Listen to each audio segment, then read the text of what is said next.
Здравейте, приятели! Това видео е с цел да ви покажем една от основните функции на нашия нов онлайн софтуер, за да можете бързо и лесно да си направите вашата фотокнига. Като за целта е необходимо първо да влезете в нашия сайт www.fotokniga.bg и още на първата начална страница виждате два бутона, като в това видео ще говорим за фотокнига онлайн. Тук искам да вметна, че между двата софтуера реално няма връзка и за да можете да поръчате през единия софтуер трябва да имате регистрация. Ако желаете да ползвате друг софтуер, отново трябва да имате регистрация. Тоест за двата софтуера отделна регистрация трябва да имате. Разбира се, може да е със същият имейл и със същите пароли.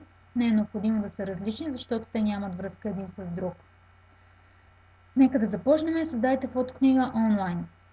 Кликате върху самия бутон и директно ви препраща към онлайн системата, като тя работи на база на Silverlight. Това е едно приложение на Microsoft и ако го нямате инсталирано на вашия компютър, можете да се върнете на нашата страница изтегляне и от тук изтеглете Microsoft Silverlight от тук. Можете да го изтеглите, за да може реално този прозорец да се отвори. Тъй като аз вече имам регистрация, ще ви покажа като гост как можете да работите с софтуера. Правата не са лимитирани. После след време ще е необходимо просто отново да си направите регистрация, за да можете да поръчате. Тук ви информира, че когато направите своя проект и си направите регистрация, вашия проект ще бъде преместен в новата ви регистрация. Така, аз вече съм правила проекти. Тук вляво се вижда моите проекти, BG тест, но тук съответно няма нищо. Сега ще направим и тук имам 3 снимки, които съм качила, но разбира се ще кача повече, за да ви покажа. Така, как се започва? Нов проект, горе вляво, кликате, кръщавате си проекта, нека да е BG. Тук аз съм направила BG тест като папка, така че може тук да го сложим, за да е по-разбираемо. Има най-различни опции. В момента ще разгледаме само фотокнигата. Разбира се, фотокнигата.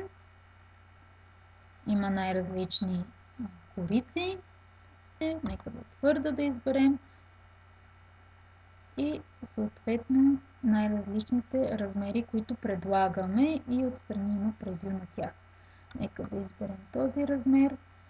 Това може да остане така, тъй като в момента ще разглеждаме главните, основните функции на софтуера. Тук вече изпадаме в много по-големи детайли.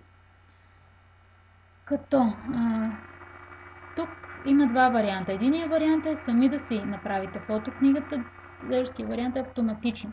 Автоматичният вариант няма да го разглеждаме, тъй като той е един. Когато го изберете, ще иска да изберете снимките и ще ги нареди на всяка страница по една снимка, като снимката ще изпълва цялата страница. Това е единственият начин, по който системата може да подреди снимките автоматично, като може да ползвате снимки и PDF-и. В момента ще разгледаме ръчния метод, как да си направим книга. Сега се отваря самата книга и от тук Add Images или Add PDF добавяме самите снимки. Те ще се добавят в My Images. Ето ги снимките, аз някои съм ги добавила. С Ctrl и A селектирам всички снимки. Ако вече искам да премахна някоя, задържам Ctrl и кликам върху самата снимка. Така. И тук започват да се качват. Ето тези снимки аз бях качила предварително. Сега ме пита дали да ги замести. Да. И тук вече започва да ги качва. Ето виждате и тук как се визуализират. Вече всички снимки са качени, така че може да започнем да изработваме нашата фотокнига. Нека да започнем от корицата набързо. Има два варианта. Единият вариант на корицата е да си остане в цвят, другия вариант е да сложите снимка, ваша снимка на корицата, да изпълва изцяло, или съответно да сложите някои от нашите корици, които сме приготвили за вас готови. Като ето в този начин от вашите снимки виждате как излиза на квадратче. Тук, поставяйки снимката, я разполага върху предната и задната корица. Нашите готови корици, както и фонове, можете да ги използвате, са в този таб. Когато натиснете плюсчето, в зависимост от темата, можете да изберете фон. Тук има на Holiday, да речем, харесваме с този. Може по този начин. Така, ако не ни хареса, гумичката и прием. Когато сме на корицата и натиснем оливчето, тук всъщност ни информира, че няма съответно никаква корица. Можем да натиснем цвят и да изберем някои от цветовете, които желаем. В случай, че не желаете на корицата изцяло да има снимка, може да вземете, просто да не я слагате по средата, а да сложите отстрани. И това да представлява корицата. И на корицата да сложим текст. Тук отгоре е текста.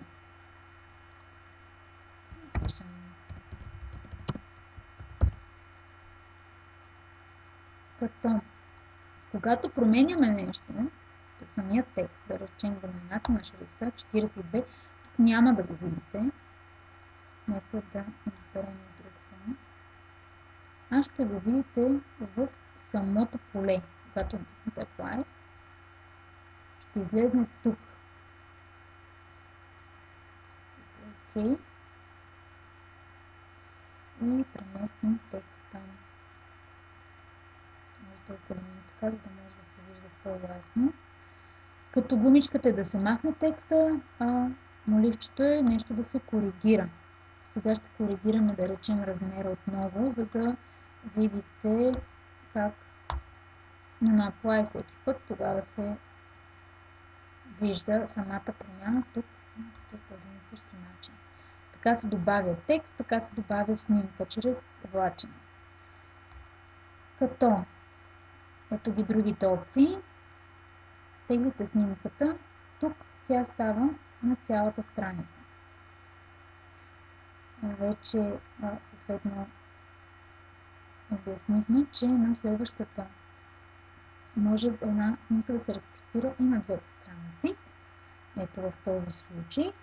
И да я ползвате, може да я ползвате и за фон. За да я ползвате за фон е необходимо да добавите допълнителни кутийки за самите снимки. Това се прави от тук долу, Image and Text Boxes. Влачите. Отново отивате на вашата снимка.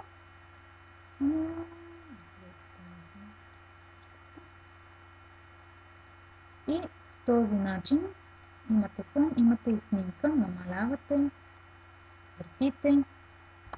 Това, което представлява тези точки тук, е всъщност качеството на самата снимка. Самата снимка също може да бъде коригирана.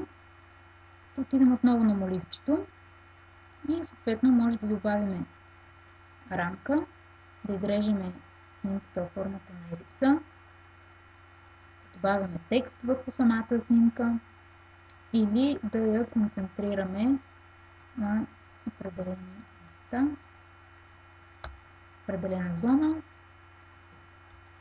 Така, нека да отидем на друга страница. Реално в началото на проекта всички книги са с 32 страници, като могат да бъдат намалени до 16. Това става с горе в дясно минусчето, което пише Remove Page Set. И когато го натиснем, маха последните страници. Може така да отиде до 16 страници. А с плюсчето съответно добавяме страници, като страници се добавят отново в края. Тук всъщност тези единички ви показват, че в този проект, който сме отворили, тази снимка сте използвали един път. По този начин вие може да се ориентирате кои снимки сте ползвали. Също така вие можете да местите самите страници. 4 и 5 да дойдат на място на 2 и 3. Това става като кликнете върху тях и местите нагоре. Когато се появи тази черна линия, може вече да отпуснете мишката и по този начин страниците се преместват. Виждате как става, така че постоянно можете да местите нагоре и надолу страниците. Друго, което искам да ви дам като информация, е как всъщност да знаете, че две снимки на две различни страници са на едно ниво. Взимате тази снимка, взимате и тази снимка, като ги разполагате някъде различно по страниците. Виждате как сега като местите снимката се появява една пунктирана линия, т.е. тя ни дава информация, че всъщност ако така оставим снимката, тя ще бъде на еднакво равнище с другата снимка. Също така има опция самите снимки да се захлупват една друга, като вие можете да изберете коя да бъде отгоре, коя отдолу. Да речем в момента тази отгоре, върху тази, обаче ние искаме тук да се вижда тревата, така че отиваме върху тази снимка и натискаме тя да мине отдолу. Ето това червеното е всъщност снимката, която сме селектирали. И желаем тя да мине отдолу. И по този начин минава отдолу. Така вие сами можете да си подреждате вашите снимки, като за вас също сме приготвили и няколко идеи как да си подредите снимките, които се намират тук в Layout Templates. Когато кликнете тук, имате няколко варианта, да речем тук на 4 да изберем и това са всъщност кутийки, където можете да слагате снимки и тези белите всъщност са текст, а тези оранжевите са за снимките ви. Има най-различни идеи. Всичко става отново чрез влачене.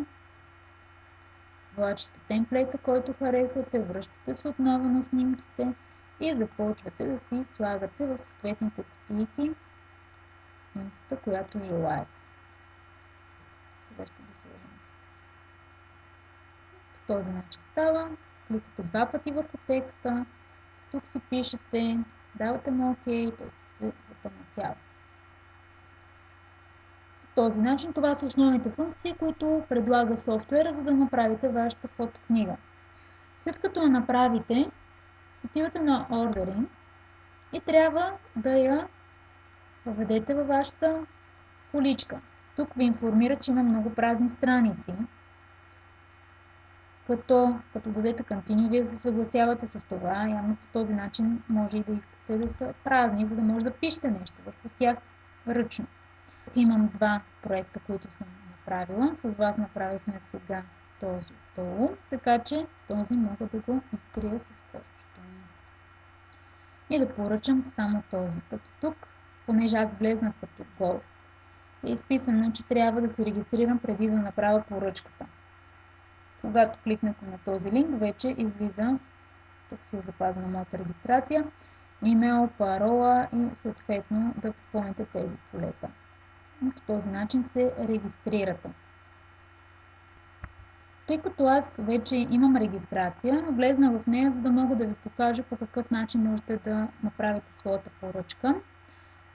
Това е отново количката, където е вашият продукт, като тук има цялата информация за него.